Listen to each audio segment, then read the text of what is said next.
Good morning class 8। हम लोग जब सिनेमा ने बोलना सीखा पाठ को पढ़ रहे हैं और हम लोगों ने पृष्ठ संख्या 60 का जो पहला पैराग्राफ है वहाँ तक पढ़ लिया था कि पहले पार्श्व गायक कौन बने, W.M. खान। और पहला गाना क्या था, दे दे खुदा के नाम प्यारे अगर देने की ताकत है। यहीं तक हम लोगों ने पिछली कक्षा में पढ़ा था, समझा था। आज हम लोग वहाँ से आगे बढ़ते हैं। पृष्ठ संख्या 60 का दूसरा पैराग्राफ। आलम आरा का संगीत उस समय डिस्क फॉर्म में रिकॉर्ड की नहीं किया जा सका। फिल्म की शूटिंग शुरू हुई तो साउंड के कारण ही इसकी शूटिंग रात में करनी पड़ती थी ताकि ठीक ठाक से कोई भी बैकग्राउंड में साउंड ना आए और अच्छे से रिकॉर्ड हो। इसलिए इसकी शूटिंग कब की गई, रात के समय। मूक युग की अधिकतर फिल्मों को दिन के प्रकाश में शूट किया जाता था, मगर आलम आरा की शूटिंग रात में होने के कारण इसमें कृत्रिम यानी आर्टिफिशियल लाइट की व्यवस्था करनी पड़ी। यहीं से प्रकाश प्रणाली बनी जो आगे फिल्म निर्माण का जरूरी हिस्सा बनी। इससे पहले आलम आरा से पहले जो फिल्में बनती थी वह दिन की रोशनी में होती थी। तो दिन की रोशनी में जो फिल्में रिकॉर्ड होती थी वो अधिकतर क्या होती, वो सब क्या थी, मूक फिल्में थी पहले, अभी नहीं। तो मूक फिल्में, उन्हें वैसी साउंड की कोई ज़रूरत तो थी नहीं क्योंकि उन्हें तो बस एक्शन ही था, वीडियो ही था, उसमें कोई ऑडियो नहीं था। किंतु जब आलम आरा की रिकॉर्डिंग हुई तो रात में करनी पड़ी, जिसके कारण कृत्रिम प्रकाश की व्यवस्था का चलन शुरू हो गया, क्योंकि बाकी पहले फिल्में दिन में ही रिकॉर्ड कर ली जाती थी। आजकल तो रात में ही ऐसी प्रकाश की व्यवस्था की जा सकती है, लेकिन दिन है। तो आज तो एडवांस फिल्में बनती हैं, एडवांस टेक्नोलॉजी से बनती हैं। आलम आरा ने भविष्य के कई स्टार और तकनीशियन तो दिए ही, अर्देशीर की कंपनी तक ने भारतीय सिनेमा के लिए 150 से अधिक मूक और लगभग 100 सवाक फिल्में बनाई। याद रखिएगा, प्रश्न पूछा जा सकता है कि अर्देशीर की जो कंपनी थी उसने कितनी मूक फिल्में बनाई। तो 100, माफ कीजिएगा 150, और कितनी सवाक यानी बोलती फिल्में कितनी बनाई, और बोलती फिल्में तो 100। प्रश्न पूछा जा सकता है कि आलम आरा का संगीत किस फॉर्म में रिकॉर्ड नहीं किया जा सका। तो डिस्क फॉर्म में रिकॉर्ड नहीं किया जा सका। ये मैं प्रश्न भी बताते चल रहा हूँ, उसका उत्तर भी हम लोग बातचीत करते हुए चल रहे हैं, तो आप लोग इसको याद रखिएगा। आगे बढ़ते हैं। Alam Ara film Arabian nights, आप लोगों ने देखा होगा अरेबियन नाइट्स की जो कहानियां हैं, अलादीन वगैरह, आप लोगों सबको, मुझे भी अच्छा लगता है, आप लोग को ही क्यों कहूँ, मुझे भी वो कहानियां अरेबियन नाइट्स की बहुत अच्छी लगती हैं। वो अलादीन का जादुई चिराग, आलिफ लैला, ये सारी जो धारावाहिक है और जो कहानियां हैं बहुत ही हमें अट्रैक्ट करती हैं, अपनी ओर आकर्षित करती हैं। तो जैसी फैंटेसी थी, फिल्म में हिंदी उर्दू के मेल वाली हिंदुस्तानी भाषा को लोकप्रिय बनाया। जब आज भी देखिएगा कि जब फिल्में बनती हैं तो उसमें उर्दू और हिंदी, अभी तो इंग्लिश का इतना ज़्यादा प्रचलन हो गया है कि कौन सी भाषा बोली जा रही है कहा नहीं जा सकता। हिंदी बोल रहे हैं, उसमें उर्दू भी है, उसमें इंग्लिश के भी शब्द है, भरमार है सब। तो उस समय हिंदुस्तानी भाषा जो हिंदी और उर्दू के मेल से बनी थी उसको लोकप्रिय बनाया गया। भाषा को लोकप्रिय बनाया गया, इसमें गीत, संगीत तथा नृत्य के अनोखे संयोजन थे। फिल्म की नायिका जुवैदा थी। प्रश्न पूछा जा सकता है कि फिल्म की नायिका का क्या नाम था। तो फिल्म की नायिका का नाम जुवैदा था। नायक थे विट्ठल। प्रश्न पूछा जा सकता है, नायक का नाम बताइए। पहली बोलती फिल्म के नायक का नाम बताइए। तो पहली बोलती फिल्म के नायक का नाम क्या था? विट्ठल।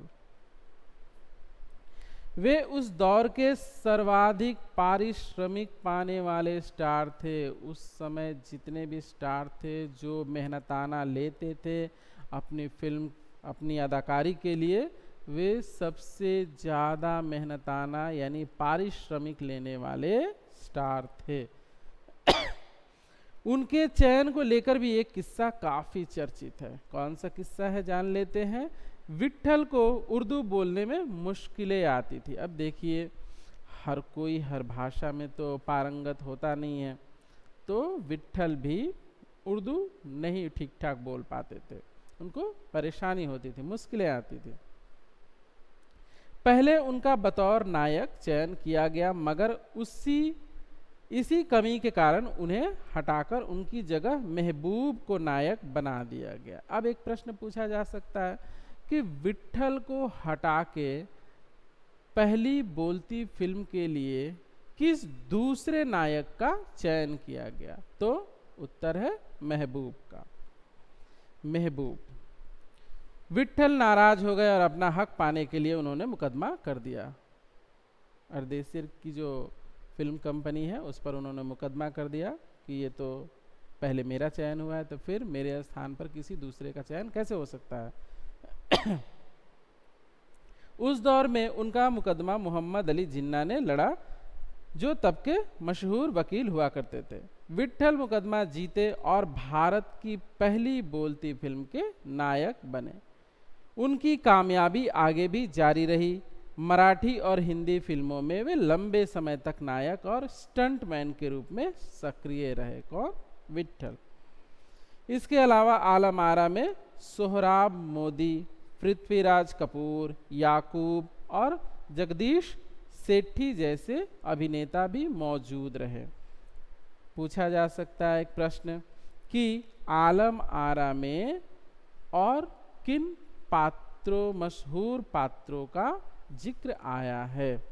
तो आप लोगों को बताना होगा सोहराब मोदी, पृथ्वीराज कपूर, याकूब और जगदीश सेठी जैसे मशहूर अभिनेता मौजूद रहे, जो आगे चलकर फिल्म उद्योग में, फिल्म जगत में इन्होंने प्रमुख स्थान बनाया। एक स्तंभ के रूप में ये लोग स्थापित हुए और आज भी इनको हम लोग जानते हैं। इनकी फिल्में हम लोग, पुरानी फिल्में, आजकल के तो नए बच्चे नहीं देखते हैं उन्हें अगर कहा जाए कि पुरानी फिल्में देखो, उनके तो मतलब उन्हें पसंद नहीं आएगा। तो मैंने बहुत सारी फिल्में उनकी देखी हैं, पृथ्वीराज कपूर वगैरह की। तो ये सब आगे चलकर क्या बने? भारतीय फिल्म उद्योग जगत के स्तंभ बने। यह फिल्म 14 मार्च 1931 को मुंबई के मैजेस्टिक सिनेमा में प्रदर्शित हुई। अब एक प्रश्न यहाँ पर पूछा जा सकता है कि ये जो आलम आरा फिल्म थी, या भारत की पहली बोलती फिल्म किस सिनेमा घर में प्रदर्शित हुई? तो क्या है? Majestic cinema hall. फिल्म 8 सप्ताह तक हाउसफुल चली और भीड़ इतनी उमड़ती थी कि पुलिस के लिए नियंत्रण करना मुश्किल हो जाया करता था। पहली बोलती फिल्म, इससे पहले जो फिल्में बनती थी वो मूक थी। अब हर कोई ही उसे देखना चाहेगा, तो एक साथ इतनी अगर भीड़ आ जाए तो फिर पुलिस के लिए भीड़ को संभालना क्या मुमकिन होगा? मुमकिन नहीं होगा। तो बहुत ज़्यादा भीड़ इस फिल्म को देखने के लिए उमड़ पड़ती थी और ये 8 सप्ताह तक नॉन स्टॉप हाउसफुल चली।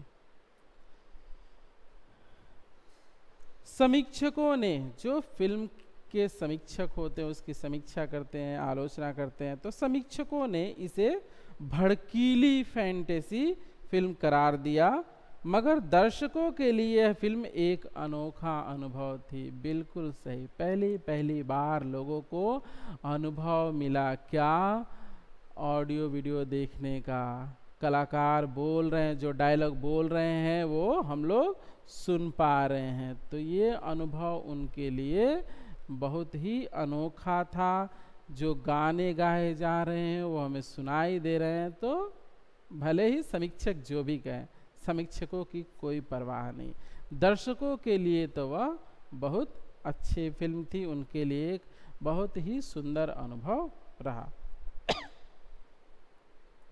यह फिल्म 10,000 फुट लंबी थी और इसे 4 महीनों की कड़ी मेहनत से तैयार किया गया था। अब प्रश्न पूछा जा सकता है कि यह फिल्म का जो रील है वह कितना लंबा था। तो 10,000 फुट, और यह कितने महीनों में बनकर तैयार हुई थी। या प्रश्न इस तरह से पूछा जा सकता है कि भारत की या देश की पहली बोलती फिल्म, या नाम लेकर भी पूछा जा सकता है कि आलम आरा फिल्म को बनाने में कितने महीने का समय लगा था। तो 4 महीने का समय लगा था। आज की कक्षा में इतना ही। अगली कक्षा में जब हम लोग मिलेंगे तो इस अध्याय को पढ़कर समाप्त करेंगे। तो मिलते हैं अगली कक्षा में और पढ़ते हैं जब सिनेमा ने बोलना सीखा।